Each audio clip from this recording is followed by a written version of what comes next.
Educar para la vida es amar el mundo, las otras especies y a la naturaleza.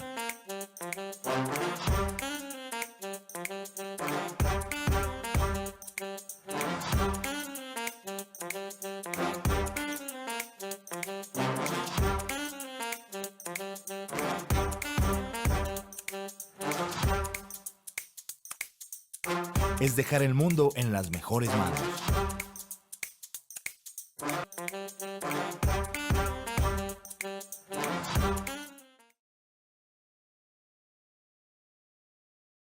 Buen día a todos, a todas.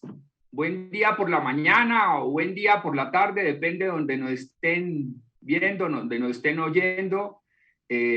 Nuevamente es un gusto estar acá en el Encuentro Mundial Educar para la Vida, y esta es una muy interesante oportunidad, muy bonita oportunidad para darle la bienvenida a este encuentro a Ernesto Castro, un joven filósofo muy destacado, de origen español, pero con audiencia en muchos lugares del mundo. He estado averiguando un poco sobre la trayectoria de Ernesto, muy interesante. Voy a leer rápidamente una pequeña presentación de Ernesto y luego le ofrecemos la palabra.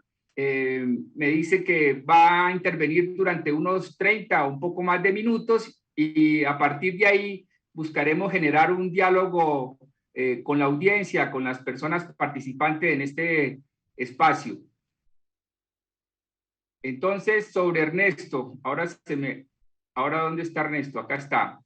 Ernesto es escritor y pensador español. Actualmente imparte clases en la Universidad Autónoma de Madrid y elabora su propio sistema filosófico, el naturalismo genérico. Tiene un canal de YouTube con más de 100,000 suscriptores, donde cuelga los videos de sus clases, conferencias y entrevistas. Ernesto, nuevamente muchas gracias, y entonces bienvenido, y vamos a oírte con mucha atención. Tienes cerrado el micrófono, Ernesto. Decía que muchas gracias, Erwin, por la presentación. Muchas gracias a Educar para la Vida por invitarme a esta reunión tan interesante. El tema del que voy a hablar hoy es la filosofía de la procrastinación, el arte de perder el tiempo. La mayor parte de los textos y de las conferencias que se dan sobre este tema comienzan reflexivamente tratando sobre cómo el conferenciante no ha tenido tiempo de prepararse la conferencia porque ha estado haciendo otras cosas, ha estado procrastinando. Y yo no voy a empezar de otra forma distinta que no sea esta. El arte de la procrastinación es el arte de perder el tiempo culpablemente. No es la simple vagancia, sino que es la vagancia, digamos, insatisfecha. Aquella vagancia que, lejos de ser satisfecha, que lejos de ser placentera, pues genera una cierta inseguridad, una cierta inestabilidad, una cierta sensación de culpa. Pues podría contar a modo de ejemplo inicial cómo en la preparación de esta conferencia pues se produjo este proceso de procrastinación que consiste en dejarlo todo para el último momento. Cuando ustedes me invitaron a participar en Educar para la Vida, les propuse este tema con la mentalidad, con el propósito de leerme todos los libros que se hubieran publicado sobre este asunto, verme todas las conferencias, pasarme meses y meses documentándome para tranquilamente pues, ir preparando la conferencia con muchísima antelación. Evidentemente los tiempos fueron corriendo, los meses fueron volando y la semana pasada de repente me encontré con la circunstancia de no haber preparado nada para esta conferencia y me di el atracón, como suele ser habitual en los últimos días. Espero que a pesar de ello, o gracias a ello, esta conferencia pues tenga algún interés o tenga algo que aportarles. Voy a abordar, como digo, el asunto de la procrastinación desde el punto de vista filosófico, y el libro en el que me voy a apoyar, más importante de todos, es el libro de John Perry, titulado El arte de la procrastinación. John Perry es un filósofo anglosajón de influencia analítica muy importante, quien, entre otras cosas, es conocido por su teoría de los índices o de los indexicals en inglés. Los índices son aquellos signos lingüísticos que permiten referirnos a las cosas directamente. Aquí, ahora, yo, son índices que no tienen un contenido lingüístico más allá del punto de vista del observador o del emisor del contenido.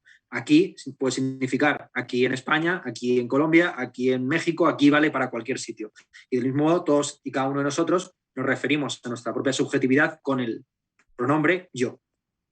Pues bien, lo que estudió John Perry en sus textos sobre los índices y demás es este carácter contextual que tiene la referencia. John Perry es un filósofo, ya digo, bastante apreciado y conocido, aparte de por este texto, por otros trabajos que tiene sobre filosofía de la mente, el problema de la muerte, de la identidad y demás. Y en este ensayito que publicó hace relativamente poco, en 2020, El arte de la procrastinación, lo que hace es explicar cómo durante toda su vida, a pesar de ser un filósofo de gran importancia y con un montón de trabajos y con mucha obra a sus espaldas, pues él ha estado procrastinando la mayor parte del tiempo. Esto es algo que incluso se podría considerar estructural. En el libro El arte de la procrastinación, Perry explica cómo es en la filosofía y en general en la academia donde más se produce este caso de la procrastinación. Probablemente no haya campo humano en el que más se produzca esta tendencia a dejarlo todo para el último momento, salvo en la academia o en la educación reglada. Se da la casualidad, la maravilla de que tengamos aquí a Erwin como interlocutor, siendo él un especialista, según me ha comentado, en formas de educación distintas a las académicas, y quizás sería interesante plantear ya de antemano el estrecho vínculo que hay entre la procrastinación y la forma tradicional de concebir la docencia, donde uno va recibiendo a lo largo de una serie de años de su vida un contenido para, en momentos cruciales, desembucharlo, escribir unos trabajos o hacer unos exámenes en una determinada fecha. Es la idea de la vida como un conjunto de etapas que se van superando como si fueran prácticamente las pantallas de un videojuego sin marcha atrás. Uno pues empieza en la educación secundaria, uno empieza en la educación primaria, sube a la secundaria, termina la terciaria y ya hay un momento con 23 años que aparentemente ya está listo para la vida. Esta idea de una división entre la vida como la vida preparada y la vida por preparar, que es curiosamente lo que yo creo que deberíamos cuestionar en cualquier teoría de la procrastinación que merezca la pena. En el arte de la procrastinación, ya digo, John Perry lo que hace es explicar cómo él, a pesar de ser un procrastinador, como la mayor parte de los académicos, consigue hacer cosas. Esto de la procrastinación dentro del campo de la filosofía analítica es todavía más acusado si cabe. No, quizás para muchos no es muy popular o no es conocida esta distinción rápidamente. La filosofía en el siglo XX se ha dividido principalmente en dos escuelas: la filosofía continental, que ha sido aquella que se ha ocupado de los problemas del cuerpo, del tiempo, del espacio, del arte, mientras que la filosofía analítica ha sido aquella que se ha ocupado de las ciencias, de la filosofía del lenguaje, de la filosofía de las matemáticas, de la lógica. Y curiosamente, de estas dos escuelas, la escuela más productivista ha sido la continental. Es decir, de las dos escuelas filosóficas, la que más se ha ocupado de concretar sus obras y sus textos en publicaciones ha sido la continental frente a la analítica. La filosofía analítica ha sido una tradición filosófica y académica que sobre todo se ha buscado concretar o externalizar a través de artículos. Artículos, la mayor parte de ellos muy breves y que apenas llevan tiempo en redactarlos. Sin embargo, la filosofía analítica se ha digamos, vanagloriado de lo poco que escribe y lo poco que publica. En filosofía analítica, escribir más de un artículo de 10 páginas al año se considera ser un divulgador.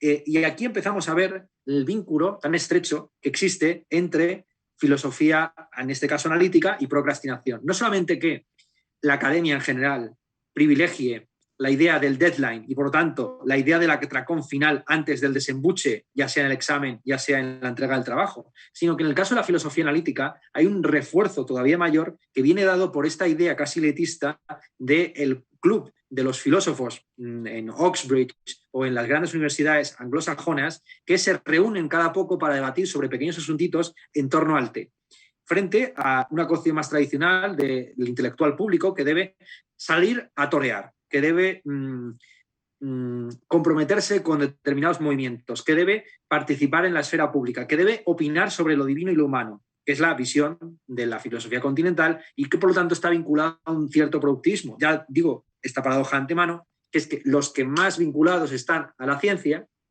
y por lo tanto aparentemente a la técnica, al desarrollo del capitalismo moderno, son los que, sin embargo, más aprecian estas virtudes clásicas o caballerescas o aristocráticas de hacer perder el tiempo, tanto el propio como el ajeno. Entonces John Perry, como digo, este filósofo analítico tan importante, reconoce en su libro El arte de la procrastinación que él siempre ha sido un procrastinador, pero un procrastinador de un tipo muy particular, un procrastinador estructurado.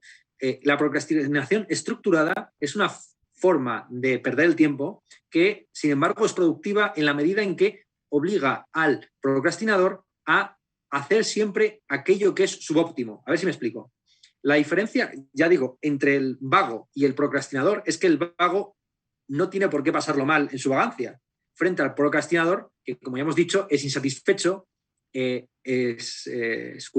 siente culpable por su falta de actividad. Esto es compensado, en la mayor parte de los casos, por una hiperactividad de aquello que no se considera prioritario.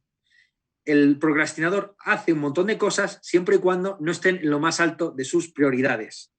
Esta es la particularidad inicial. Ser un procrastinador no es lo mismo que hacer pocas cosas. Al contrario, un procrastinador puede hacer muchas cosas siempre y cuando esas cosas no estén en lo más alto de su lista de prioridades.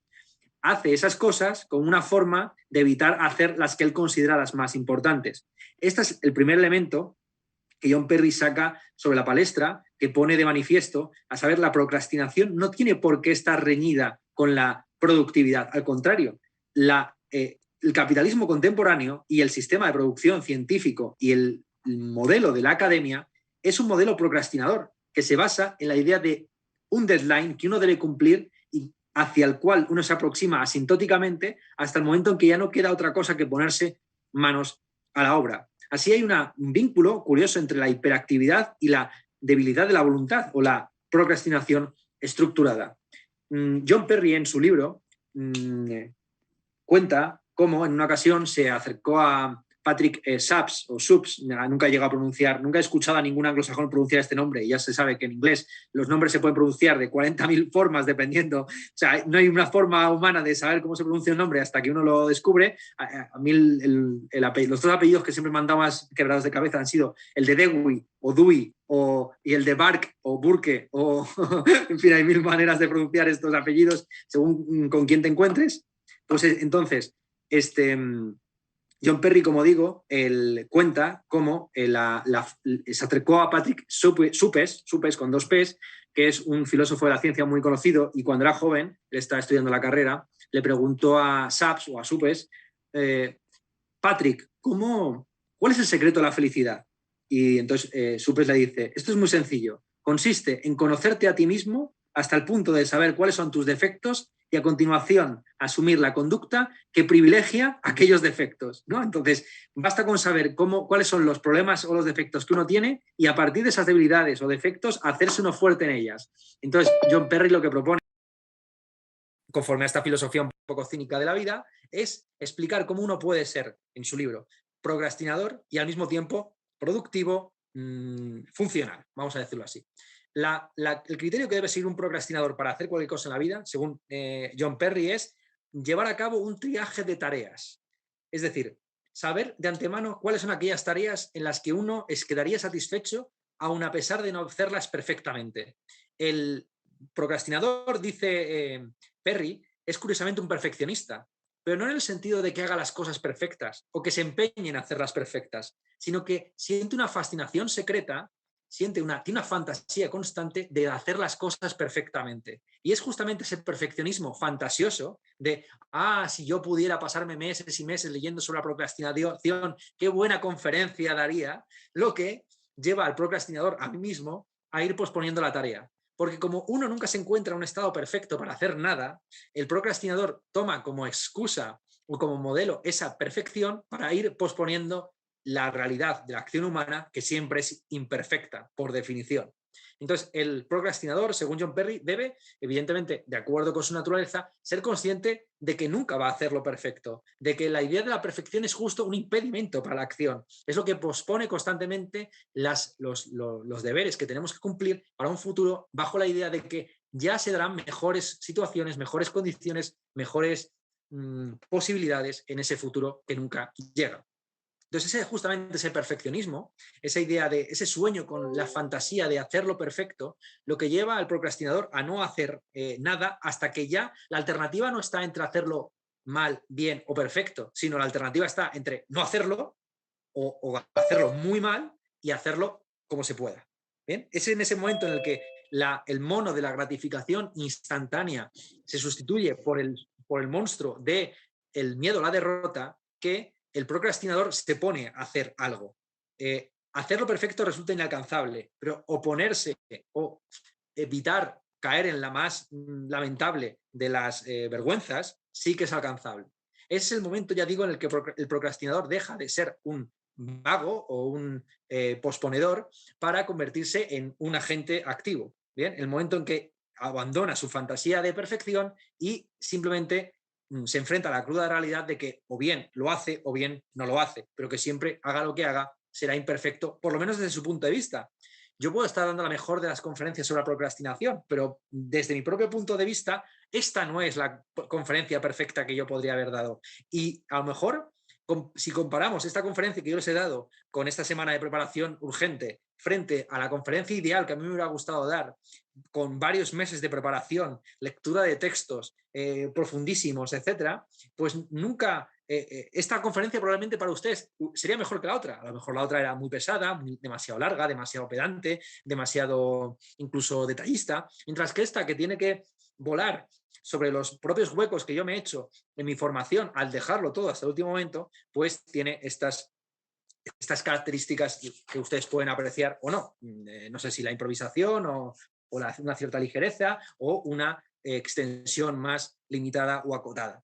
Entonces, como digo, estos son los principales puntos de John Perry. John Perry, en su libro El arte de la procrastinación, que no se ha traducido lamentablemente al castellano, habla de la procrastinación estructurada, de cómo un procrastinador puede hacer cosas, siempre y cuando no sean la primera de las prioridades. Yo no he ido leyendo a lo largo de estos meses textos sobre la procrastinación, incluido el propio libro de John Perry, pero siempre como excusa para no hacer otra cosa. Es decir, nunca he hecho aquello que estaba en el punto primero de mi lista de prioridades, sino que siempre estaba haciendo pequeñas tareas inferiores como modo de escapar a la prioridad.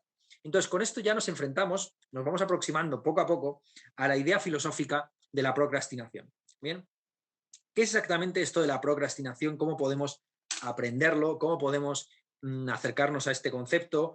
¿Qué entendemos exactamente por procrastinación? ¿Cómo abordarlo desde la tradición filosófica? La procrastinación, esta palabra tan difícil de pronunciar, no es sino la vieja acrasia de los griegos, la debilidad de la voluntad. Frente al el ácrates, aquel que no tiene voluntad, el incontinente, el modelo de la ética griega, desde Platón, Aristóteles en adelante, es la idea de un encrates, un hombre de voluntad fuerte que toma determinadas decisiones y las lleva a cabo de manera inflexible. El concepto, por lo tanto, fundamental que está detrás de esta idea de procrastinación o de acrasia es el concepto de voluntad. ¿En qué consiste exactamente la voluntad humana? ¿Cómo podemos entender la voluntad como algo diferenciado de las creencias? La voluntad, en la tradición filosófica occidental, se ha entendido principalmente como una facultad. ¿Sí? Según. ¿Se ha ido mi voz? ¿Qué voz se fue? ¿La mía? ¿Ya se me vuelve a escuchar? Vale, es que justo no sé por qué me ha silenciado el anfitrión. Vale, entonces, no sé en qué punto se ha cortado. Espero que no se haya cortado hace mucho tiempo, porque si no, ustedes han estado viendo una especie de conferencia de mimos, un espectáculo de marionetas. Va bien, te hemos oído bien. Entró una interferencia durante 2 segundos, pero va bien. Vale, fantástico. Bueno, entonces decía que el concepto que aquí tenemos que abordar filosóficamente, que es muy problemático, es el de voluntad. ¿Qué es exactamente la voluntad? La voluntad se ha entendido en la tradición filosófica occidental de varias maneras. Para empezar, se ha entendido como una facultad. Es decir, dentro de nuestra mente o de nuestro alma, pues habría varios mecanismos que nos permitirían conocer el mundo y también actuar sobre él. Y entre ellos estaría la voluntad, ¿no? Por un lado estaría la sensibilidad, que nos permitiría conocer aquello que tiene que ver con el color, con el sonido, con el gusto, con el tacto. Estaría, por otro lado, el entendimiento, que nos facultaría a comprender el mundo racionalmente o intelectualmente a través de las categorías, de los conceptos, de las ideas. Estaría la razón, que dominaría sobre la sensibilidad y el entendimiento. Estaría también la imaginación, que nos permitiría construir esquemas de imágenes para aprender el futuro y también estaría la memoria como recuerdo o pozo del pasado, y en mitad de todas esas facultades que, como ven, tienen una función principalmente cognoscitiva o teorética, de repente estaría esta oveja negra, este cisne negro, que es la voluntad. La voluntad es, curiosamente, la única de las facultades humanas que no sirve para conocer el mundo, sino para transformarlo. Y es una facultad, es como, ya digo que la enumeración, en una lista que dijéramos, descubre al impostor o descubre al personaje o a la figura que no debería pertenecer a este grupo, pues en el grupo de imaginación, entendimiento, sensibilidad, memoria, voluntad, la voluntad aparentemente es un fenómeno anómalo, extraño, ¿no? Que no termina de encajar en el modelo teorético de la filosofía tradicional. Y esto se debe, básicamente, a que la filosofía tradicional, desde la que nos queda constancia, siempre privilegió las formas cognoscitivas o teoréticas acerca del mundo frente a las voluntarias, a las activas, a las prácticas. Por ese motivo, la voluntad, lejos de ser la reina o madre de las facultades, e incluso aquello que va más allá de toda facultad, durante buena parte de la tradición filosófica occidental, la voluntad era simplemente una más entre las facultades. Esto empieza a cambiar un poco a lo largo de la época moderna, sobre todo con la importancia que cobra la voluntad en la filosofía empirista con la obra de David Hume. David Hume expresará de una manera muy tajante cómo la oposición entre voluntad y entendimiento no es una oposición justa, no es un combate en buena lid, no son contendientes que estén en el mismo peso o en el mismo rango, porque la razón, si no está acompañada de pasiones, si no está acompañada de emociones, nunca le podrá plantar cara a la voluntad emotiva o volitiva o vocacional. La razón, como puro mecanismo de comparación de bienes o como consideración abstracta de ideas y de conceptos, es una fuerza nula, es un cero a la izquierda, que decimos en España y creo que también se dirá en Colombia, ¿no? No contribuye en nada. Si no está acompañada de una serie de emociones, incluidas, por ejemplo, las emociones de la contención, de la precaución, de la neutralidad, de la frialdad, nunca podrá atacar o combatir a la parcialidad, a la calentura, a el resto de pasiones. Las pasiones no solamente son calientes, sino que también hay pasiones frías, y la razón, que siempre se entendió como algo apasionado, o mejor dicho, apasional, no apasionado, debe estar, vuelvo a la misma raíz etimológica, debe estar pacientemente apasionado por este tipo de elementos volitivos. Es a partir de la consideración de David Hume en adelante que se empieza a ver la voluntad como algo, ya digo, totalmente distinto de las facultades cognoscitivas. No es simplemente una facultad más metida ahí en el catálogo junto con la imaginación, la memoria, etcétera, sino que pertenece a un orden completamente distinto. Y esto ya se ve totalmente claro en Kant. En Immanuel Kant, ustedes tienen tres críticas: la crítica de la razón pura, la crítica de la razón práctica y la crítica del juicio. Dejando de lado la crítica del juicio, que es un intento de combinar las otras dos, ahí se ve claramente la demarcación, que para nosotros es obvia, entre la filosofía práctica y la filosofía teórica, distinción que no estaba, por supuesto, en los clásicos. Para Platón no hay ninguna diferencia al final entre la filosofía y la política. La filosofía es una forma de intervenir en la polis. Para Aristóteles, la ética nos interesa no porque queramos conocer el bien en abstracto, sino porque queremos ser buenos, y queremos ser buenos porque queremos ser felices. Es decir, que el conocimiento tiene una función práctica inmediata. Sin embargo, ya digo que, en primer lugar, la vocación teórica de toda la tradición filosófica y luego más adelante el descubrimiento del carácter distinto de la voluntad lleva a esta separación o escisión entre filosofía teórica, ontología y epistemología, y por otro lado, la filosofía práctica. En Immanuel Kant está clarísimo que por un lado está el conocimiento teórico del mundo, que es un conocimiento científico, la metafísica como tentación constante en la que incurrimos de querer construir un conocimiento total de la realidad a través de las ideas de yo, mundo y Dios, y por otro lado estaría la voluntad regida ya no por constataciones empíricas o factuales o enunciados en indirecto, en indicativo, sino en imperativo. Lo característico de la voluntad es que no atiende a enunciados en indicativo, sino en imperativo. Es decir, funciona por medio de órdenes, de normas, de construcciones que tienen un carácter normativo y axiológico. Es decir, por un lado tendríamos una filosofía teórica ocupada de hechos, y por otro lado tendríamos una filosofía práctica ocupada de valores, de aquellos elementos que movilizan la voluntad. Esto cambia un poco más todavía en el siglo XIX y se vuelve más acusado el libro más importante a este respecto, donde se ve claramente esa falla entre lo práctico, evolutivo, y por otro lado lo teórico o representativo, es el título del libro más importante de Arthur Schopenhauer, El mundo como voluntad y representación. Ahí lo tienen perfectamente contrapuesto. Por un lado estaría la representación del mundo como articulada según el principio de la cuádruple raíz del principio de razón suficiente, y por otro lado tendríamos la voluntad como algo incontrolable, que está por debajo de toda representación, que se va encarnando en el conatus o en la vocación de existencia de todos los entes, pero que lo trasciende y que tiene que ser dominado por cualquier propuesta ética o estética que uno quiera avanzar. Bien, en Schopenhauer y posteriormente en Nietzsche, y por no hablar también de Schelling, que es un poco más complicado, lo que hay a lo largo de todo el siglo XIX es una filosofía de la voluntad que entiende la voluntad como algo incontrolable, oscuro, que no depende de nosotros, que no está ni siquiera alojado en nuestra mente, sino que es la esencia del mundo. El mundo se caracteriza no por tener por estar compuesto por un conjunto de ideas o de conceptos posteriormente materializados en cosas, sino que el mundo es principalmente un conjunto de fuerzas opuestas entre sí.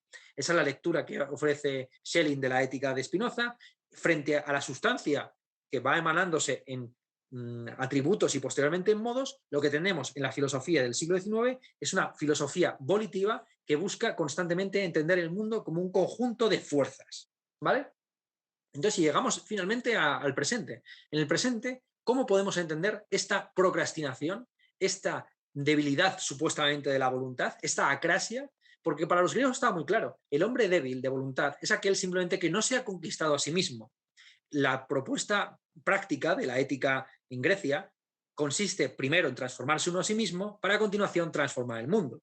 Es imposible empezar a transformar el mundo si uno no transforma aquella parcela del mundo que mejor conoce, que más a la mano tiene, que es sí mismo. Si uno fracasa transformándose a sí mismo, que es lo que que es la parte del mundo que mejor conoce, sobre la cual tiene más control, ¿cómo pretende cambiar el sistema financiero o la Liga de Delos en el caso de la época de la Grecia clásica? ¿Me explico? Es una objeción que se plantea también desde el conservadurismo político a día de hoy. Véanse, por ejemplo, la influencia que tuvo en los últimos años la figura de Jordan Peterson, diciéndoles a los progresistas estadounidenses: ¿ustedes quieren cambiar el mundo? Primero hagan la cama, primero arreglen su cuarto, primero limpien su domicilio. A ver si una vez han cambiado ese micromundo, que es su vida, son capaces de transformar el macromundo de las finanzas, de la política, de la academia, etc.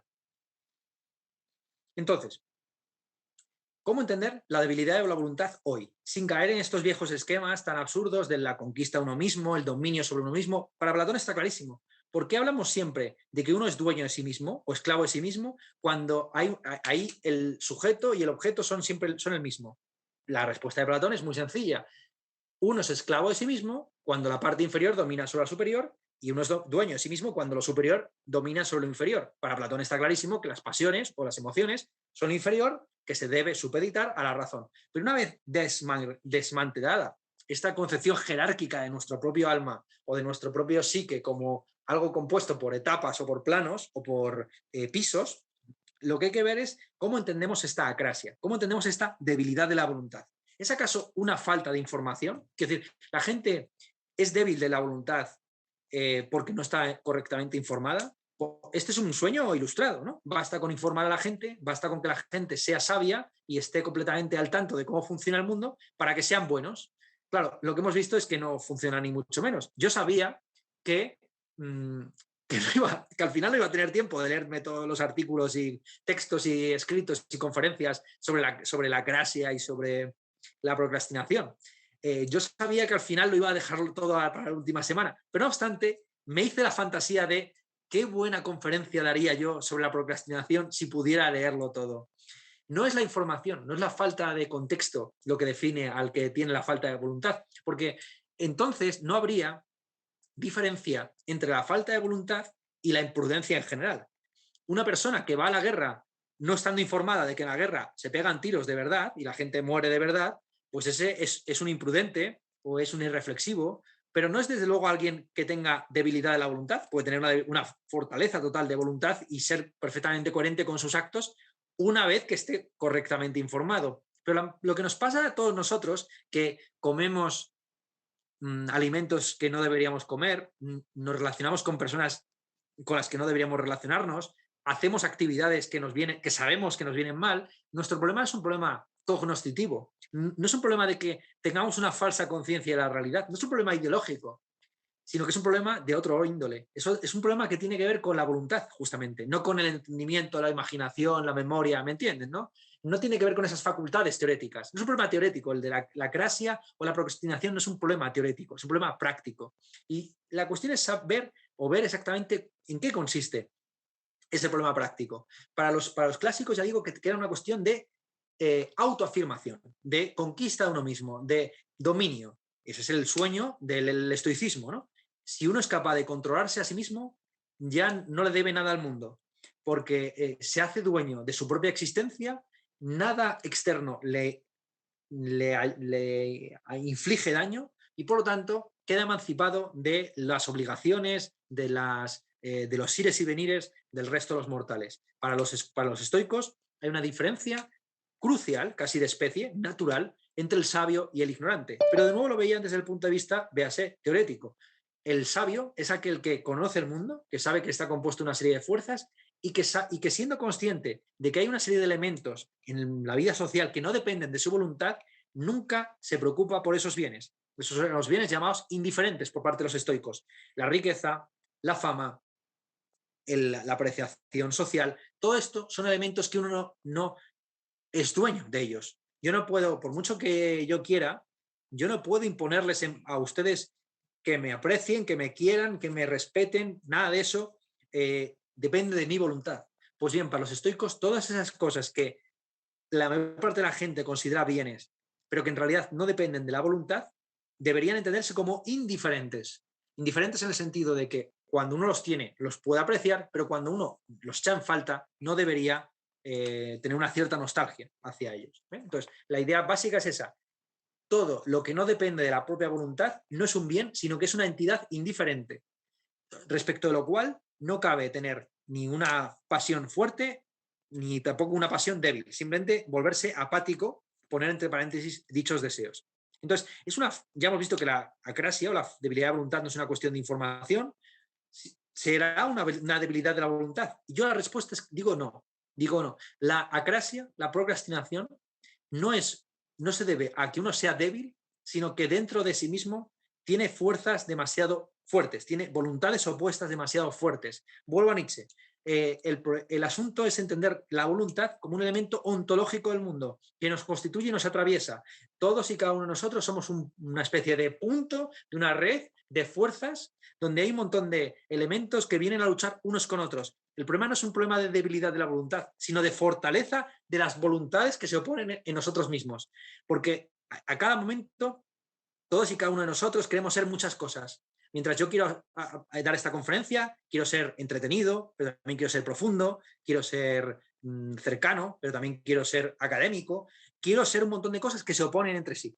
Y hay un montón de fuerzas orales, teoréticas, de mi propia personalidad, del tema, de quiénes son ustedes, de todo, que se pelean constantemente a cada frase que digo, a cada palabra que digo. Puedo utilizar un término más académico, más popular, puedo hablar más rápido o más lento, puedo poner más ejemplos o menos, puedo alargarme más o menos, y todas esas tentaciones, la de ser riguroso pero al mismo tiempo pedagógico, están peleando en mí.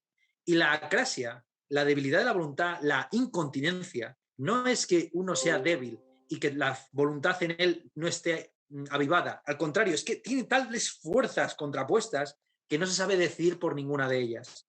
El paradigma del hombre, de la persona o del sujeto débil de voluntad durante el medievo era el famoso asno de Buridán. El asno de Buridán es un asno situado. Buridán es un señor medieval que le puso este ejemplo, no era un particular, no era un dueño de burros. Buridán puso un ejemplo que consistía en lo siguiente. Imagínense un burro situado a la misma distancia de dos montones de heno con la misma cantidad de alimento en ambos extremos, ¿no? Pues bien, si el asno de Buridán fuese un sujeto perfectamente racional, que tan solo elige un bien cuando es mejor que otro, ese asno se pasaría toda su existencia comparando los dos montones de heno y viendo que son iguales, se quedaría en el centro y moriría de inanición. Pues bien, ahí en el ejemplo, evidentemente, un asno le pones dos montones de heno y no se muere de hambre en el centro, sino que va a por uno primero y luego va a por otro, ¿no? Pero, vale. El asno de Buridan sería el ejemplo de cómo la racionalidad perfecta, entendida siempre como la optimización, la búsqueda de lo óptimo, de la vida óptima, de la pareja perfecta, de la familia idílica, de la trayectoria académica siempre exitosa, de la profesión totalmente vocacional, conduce en muchas ocasiones a decisiones subóptimas, a la impotencia, a la inactividad, a la muerte. Pues bien, en el asno de Buridan, su problema no es la debilidad de la voluntad. Su problema es el equilibrio entre dos fuerzas opuestas, que son las fuerzas de atracción que le llevan alternativamente a un montón o a otro de heno. Y en esas circunstancias justamente en la que nos encontramos nosotros a día de hoy, cuando incurrimos en la procrastinación no se hace en el vacío, sino que es constantemente una revuelta interior de las preferencias inferiores contra las superiores. Todos y cada uno de nosotros, ya digo, que quiere ser muchas cosas al mismo tiempo.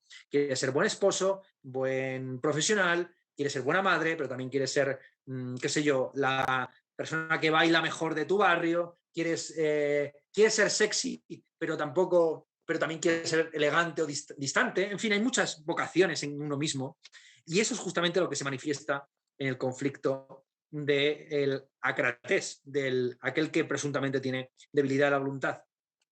Y a esto, ya puestos, para darle también la palabra, devolverle la palabra a Erwin, quisiera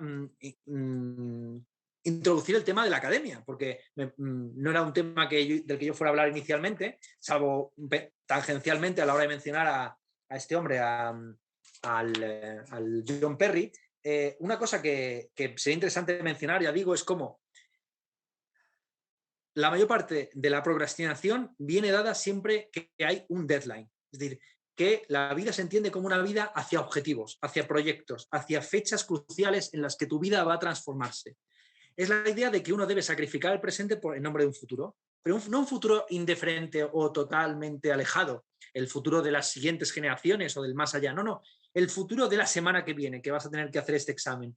Siempre que empieza esa idea de proyectar hacia el futuro cosas que deberíamos estar haciendo hoy, es cuando empieza a generarse todo este esquema de la procrastinación. Porque si lo único que importa es llegar al deadline, a la línea de la muerte, entonces siempre se puede ir dejando las cosas una detrás de otra. Esto se ve muy bien, muy claramente en el mundo académico, en los propios estudiantes, ¿no? El buen estudiante no es necesariamente el que hace el mejor trabajo, ni el que escribe el mejor examen, sino que el mejor alumno es el que convierte el estudio en su forma de vida.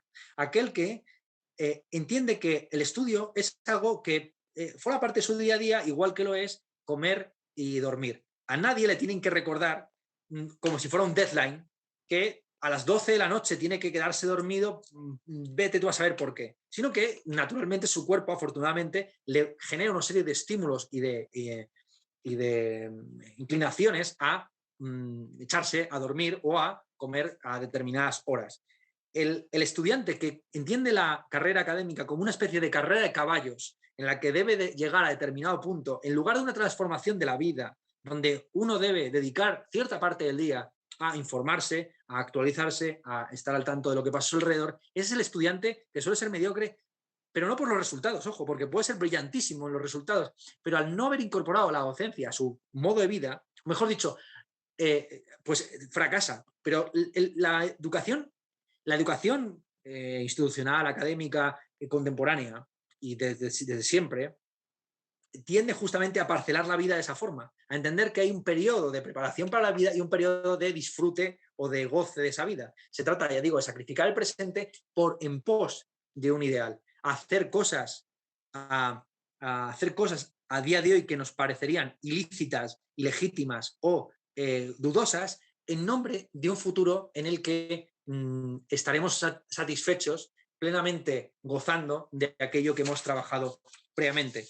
Y poco más que comentar. Ya digo que para mí, al final, la debilidad de la voluntad, la llamada acrasia, más que ser un fenómeno o un producto de la falta de voluntad, es un problemas más bien de conflicto constante de facultades, un conflicto entre diversas concepciones de bien, lo que llamaba Max Weber una lucha entre dioses. Dentro de cada uno de nosotros hay constantemente una pugna entre diversas prioridades que se van unas ajustando con las otras. Lo que no quita, ya digo, que en el modelo productivista contemporáneo, tanto académico como industrial, como científico, lo que importa en última instancia no es transformar la vida y volverse uno dueño de su día y poderlo gestionar de la manera óptima, sino llegar como sea a la línea de la muerte. Y con eso yo creo que también he alcanzado mi propio deadline y les cedo de nuevo la palabra. Muchas gracias. Ernesto, muchas gracias. Muy, muy interesante este abordaje que haces al aplazamiento, a la procrastinación y esa práctica tuya de localizarlo, de bajarlo, de aterrizarlo. Un porcentaje muy alto de los estudiantes que llegan al curso que hago en la Universidad Nacional de Colombia sobre modelos alternativos de aprendizaje manifiestan altísimo malestar por esas situaciones de aplazamiento. Y eso nos ha motivado desde hace ya una buena cantidad de años a estar estudiando también sobre el aplazamiento, sobre la procrastinación. Qué interesante contribuciones las recibo de esa manera, estos elementos que has planteado. En esta línea de trabajo que hemos hecho y en diálogo con lo que acabas de plantear, hay unos elementos que han estado estableciendo los estudios más avanzados sobre aplazamiento y procrastinación y lo relacionan con el juego libre. Cómo jugaban los niños y niñas en estos momentos de sus vidas, si se les permitió realmente jugar de manera libre. Y no hay tiempo para hacer una descripción muy alargada, pero para proponerte, digamos, diálogo en este sentido y esperando que las personas coordinadoras del evento me transmitan otras preguntas y aquí hay un par de comentarios y vamos a trasladárselos a Ernesto.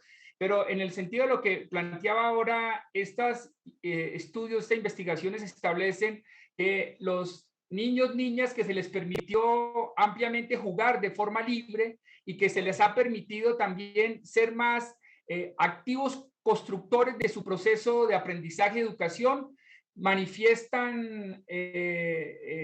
manifiestan sensaciones de malestar, de aplazamiento y procrastinación. Por el contrario, los niños, niñas, adolescentes y jóvenes que han sido más sometidos a prácticas adultocéntricas de dirección por parte de los adultos en su juventud o en su adultez joven manifiestan esa sensación de malestar por el aplazamiento y la procrastinación. Y muy, muy, muy interesante, de gran contribución para las personas que están muy interesados en estos temas, esto que planteas del conflicto de las fuerzas de voluntades, Sabrás tú y sabrán las personas de la audiencia que el mundo empresarial grande, el gran mundo corporativo está dedicando muchos recursos a estudiar la procrastinación, el aplazamiento. El viejo mundo organizacional, empresarial, que creía que a través de los mecanismos de control físicos o hoy en día control informáticos podrían elevar los niveles de productividad, se dieron cuenta que no es posible, no es posible.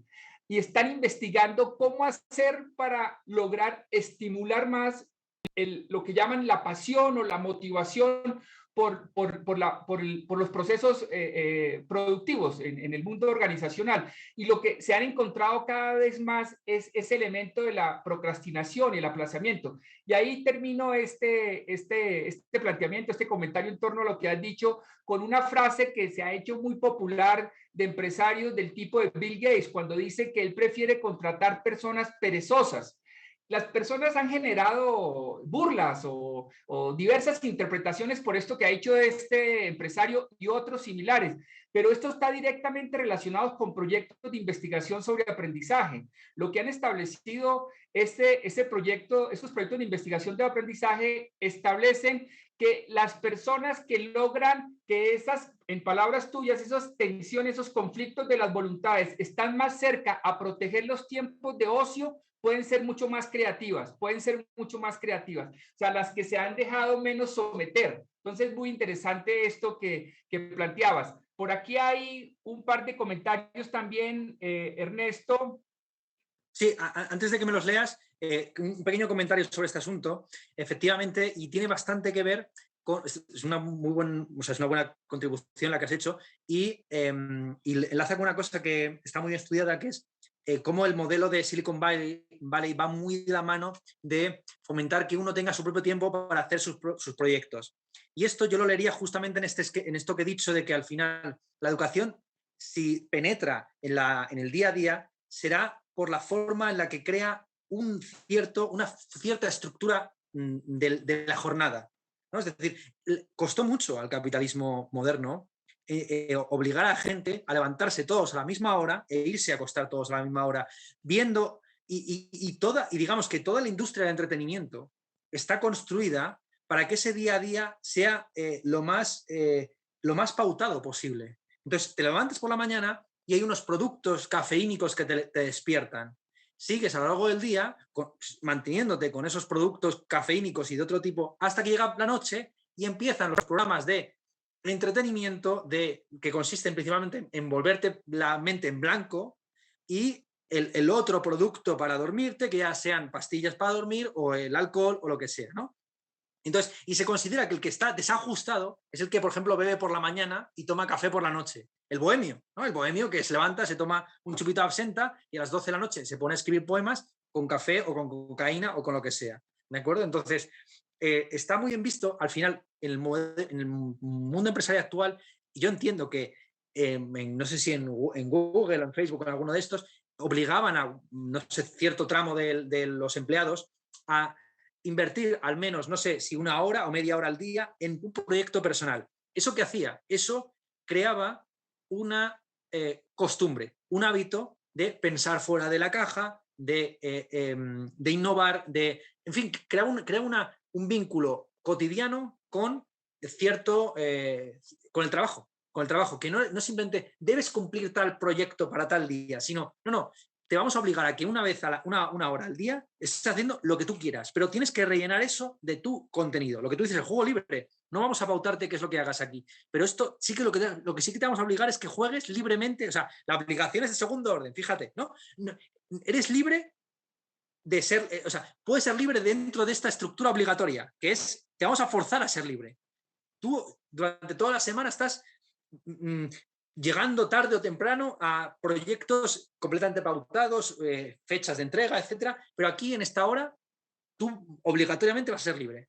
Y efectivamente la productividad o la contribución creativa de las personas crece, sobre todo en el contexto actual donde, insisto, el pensar fuera de la caja es más beneficioso para muchas empresas que el robots automatizados, que ya existen los algoritmos y los productos cibernéticos para suplir a las personas en esos aspectos más mecánicos del razonamiento no creativo. Gracias, Ernesto. Pregunta Marta Loaiza, que si encuentra relaciones entre lo que se denomina como el trastorno por déficit de atención e hiperactividad de los adultos con la procrastinación, el aplazamiento. Supongo que alguien que tenga mayor formación que yo en psicología sí que vería claramente esta conexión. Y evidentemente el trastorno por déficit de atención ha sido medicalizado recientemente de una manera muy polémica para incrementar la productividad y la concentración en una sola actividad. El procrastinador también es aquel que tiene quizás defectos para no solamente para concentrarse en una tarea, porque el procrastinador sí que se concentra en una tarea, siempre y cuando no sea la tarea que le toca hacer. Esa es la característica esencial. Privilegiar lo subóptimo sobre lo que para él mismo, según su propio esquema de preferencias, debería estar en lo alto de la lista de las cosas a hacer. Entonces, sí, ya digo que no tengo los conocimientos psicológicos como para responder a esa pregunta, pero entiendo que sí, evidentemente, este tipo de trastornos... pero ya digo que para mí no es una cuestión biológica que tenga que medicalizarse o psicologizarse, sino que es más bien una cuestión que tiene que ver con la forma en la que se estructura la sociedad y la forma en la que la sociedad ofrece estímulos constantes en los que hay proyectos vitales, fuerzas de lo que uno quiere ser totalmente opuestas. Y Sí, seguramente, vamos, en los trastornos, lo único que hacen los trastornos de déficit de atención son enfatizar, aumentar esa, esa falta de concentración, ese aplazamiento de las tareas. Hola. Guillermo. Hola, Erwin. Hola, Ernesto. ¿Cómo le va? Muy bien. Mira, yo he estado como en la organización de este evento durante 10 meses, 11. Al final no sabía qué era realmente lo que quería. Yo no sé si lo que estaba haciendo era procrastinar ante un desafío inmenso que era escribir una segunda novela. Entonces me perdía en la necesidad, o sea, porque escribir es bonito, pero corregir es horrible. Entonces, esa lucha me empuja continuamente a no meterme en un plan único. Y es que en lo que ustedes estaban hablando, a mí me emocionaba porque casi que me estabas describiendo. Y yo dije, ve, esto fue como una especie de diván donde alguien viene y te dice, mira, a ti lo que te pasa es esto, ¿sí?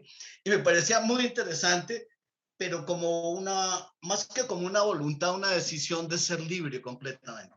O decir, voy a hacer lo que me da la gana, ¿vale?